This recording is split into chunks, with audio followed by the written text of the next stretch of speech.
Chick-fil-A is easily one of the most successful restaurants there is. Here, I'll prove it. The very first one opened in 1967, and this is hard to believe, but every year since then, their sales have been higher than the year before. I'm talking about more than 50 consecutive years of sales growth, leading to 2019 when their US system-wide sales reached $11 billion, which placed them behind only Starbucks and McDonald's. And that is not even the most impressive part. Chick-fil-A reached $11 billion in sales while only having 2,500 locations, which isn't even a fifth of what the other two have. Some quick math, $11 billion in sales divided over 2,500 restaurants means they sold about $4.4 million at each one. That average is higher than McDonald's or Starbucks or any other restaurant in the country. For heaven's sake, Subway had almost 10 times the locations and sold less food overall. When you think about it, it makes sense, because those Chick-fil-A locations tend to be way more crowded than any of those other restaurants, and I want to talk about why that's the case. Chick-fil-A does a lot of things differently from the others, so I've identified 5 factors that separate them from the rest of the industry and have likely contributed to their growth and success. First off, I need to talk about the founder, Truett Cathy, because I think the results prove that he was a pretty good businessman. He was famously driven by his religion as far as charitable efforts and the principles that he used to run his business. He taught Sunday school for over 50 years. He's been active in establishing scholarships and finding homes for foster children. Actually, Chick-fil-A has always been a private company, partially because he felt public investors probably wouldn't approve of all this charity. Before he died in 2014, he even made this contract with his children, saying that they could sell the business, but they could not make it public, neither of which they have done. See, going all the way back to when he was 8 years old during the Great Depression, Truett Cathy was finding ways to earn money for his family by starting his own little businesses. He is from Atlanta, where the Coca-Cola company is headquartered, so he would buy these 6-packs of it for $0.25 and then hustle to sell the bottles for a nickel. I imagine that couldn't have helped his family too much at first because he was making less than a penny per sale, but it did grow and evolve into other small efforts. All of those ended when he left to serve in the army during World War II, along with his brother, Ben Cathy, and soon after they returned in 1946 is when they entered the restaurant industry. They sold some stuff and gathered all their money together, totaling $4,000, and took out an additional $6,000 loan from the bank and used the money to open a small diner outside of Atlanta near a Ford plant where they would hopefully gain some repeat business from the workers there. And I mean it when I say it was small. It had 4 tables with chairs and 10 stools along the counter, and that was it. To reflect that small size, they even named it the Dwarf Grill, which was later changed to the Dwarf House. It was open 24 hours a day, and when you combine that with their style of hands-on leadership, it made for a busy schedule. One of them would work for 12 hours and then be relieved when the other one would come in and work for 12 hours. Now, you may know that Chick-fil-A has always been closed on Sundays, which, by the way, makes all those sales numbers from the beginning even more impressive. They are beating Subway not only with fewer locations, but with fewer days. Well, the religious beliefs have obviously factored into that, but Truett Cathy has maintained that the policy started back then so he and everyone else could simply have a break from that crazy schedule. After only 3 years of running that business together,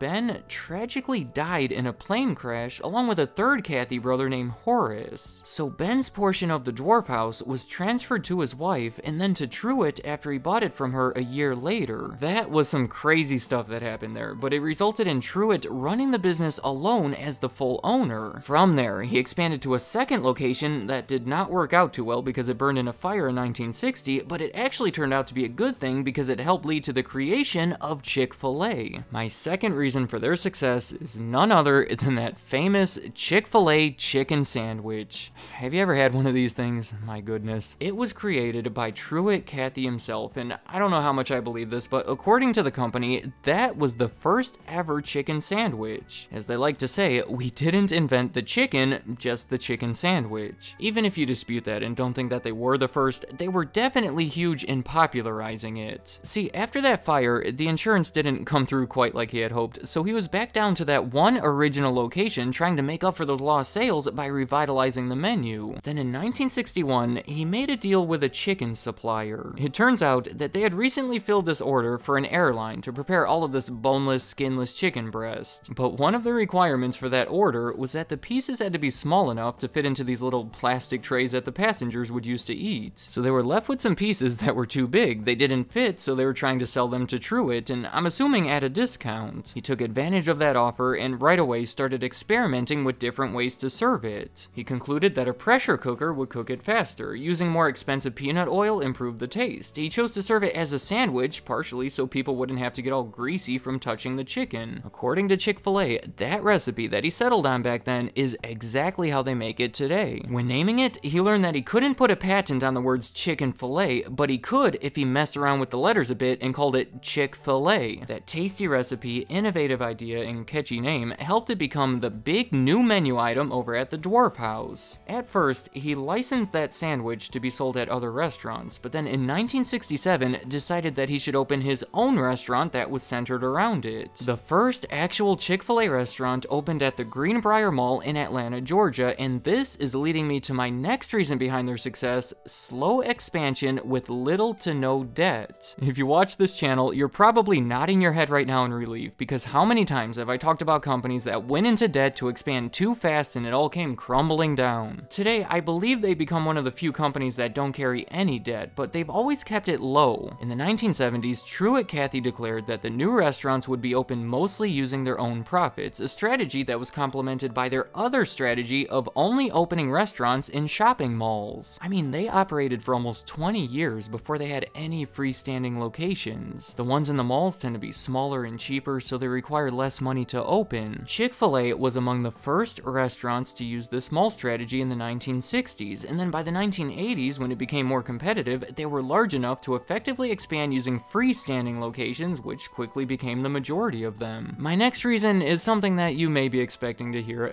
friendly employees and customer service. If you know of a restaurant with a friendlier environment than Chick-fil-A, I'd like to hear it, because it's almost unnatural how friendly they are there. You may have noticed this, but they're instructed to not say "you're welcome," but instead to say "my pleasure." That phrase and the overall positive attitude were emphasized by Truett Cathy himself to a point where it's become part of their identity. It's pretty simple. Customers want to be in that environment, so they keep coming back, leading to high sales and packed restaurants. Those employees are able to stay so chipper partially because they seem to be happy to work there. They get unusual benefits like scholarship opportunities, and compared to the rest of the industry, they keep their jobs much longer. It's historically been about a 50 to 60% turnover rate for the hourly employees, compared to an industry average of well over 100. But another potentially overlooked factor here would be the close and qualified management, ensuring that they maintain that friendliness. It's leading me to my next reason. Chick-fil-A is outrageously selective when choosing who runs these restaurants. Again, if you watch this channel, you're probably nodding in relief. Too many times have we seen that when a restaurant gets too obsessed with opening new franchises, it becomes dangerous because they start accepting anybody just to fill those spots, and the quality of the franchisees ends up getting lower and lower. Because Chick-fil-A has spent over 50 years on this slow and steady approach, they've always been able to be pickier, and in fact, they do the whole thing differently. Here, if you want to open a franchise of pretty much any of these fast food restaurants, you basically have to be rich. To even be considered, you have to be willing to pay tens of thousands of dollars and have an overall net worth of hundreds of thousands of dollars. For example, for McDonald's, it's an initial fee of $45,000 and a net worth of $500,000. Statistically, most people cannot afford that, but for Chick-fil-A, they don't even care about your net worth, and they only charge $10,000. Those smaller financial barriers give them a large pool of people trying to do it. They say it's something like 60,000 applications every year, but obviously they don't open 60,000 locations a year. In the end, they end up accepting fewer than 100 of them. That is an acceptance rate of below 0.17%, one of the lowest that you'll ever see for any application. They weed out thousands of people with interviews and essays, and by the end of it, they end up with some pretty good people. And they want them to be really hands-on and present in the day-to-day activities as well, you know, so they can ensure that the restaurant is clean and the employees are friendly to the customers. The company tries to ensure this by rejecting anyone who appears to be looking for what they would consider a passive investment, but also by not allowing them to manage more than 1 or 2 locations. And I use use that word manage instead of own, because unlike most franchisees, they don't have any actual ownership in those locations. Chick-fil-A pays for them and retains ownership, which is why they're required to have a lower financial investment. It's a different system with pros and cons on both ends, but it's proven to lead to more passionate and involved managers, which in turn seems to lead to better maintained restaurants. When looking at my list,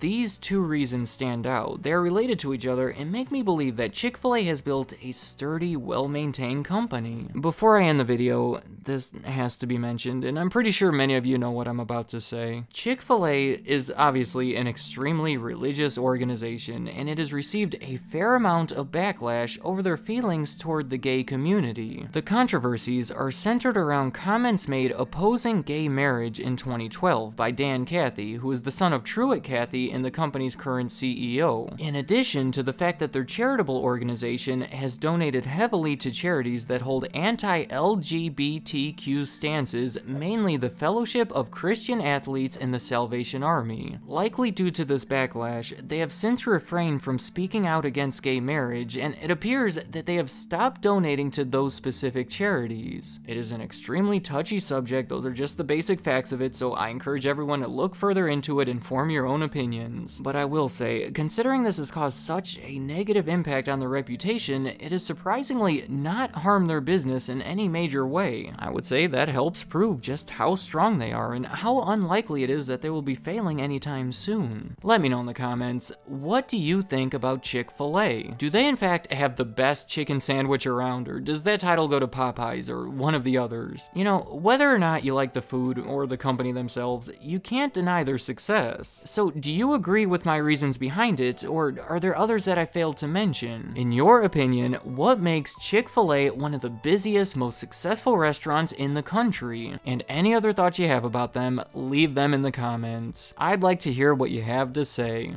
Thank you for watching.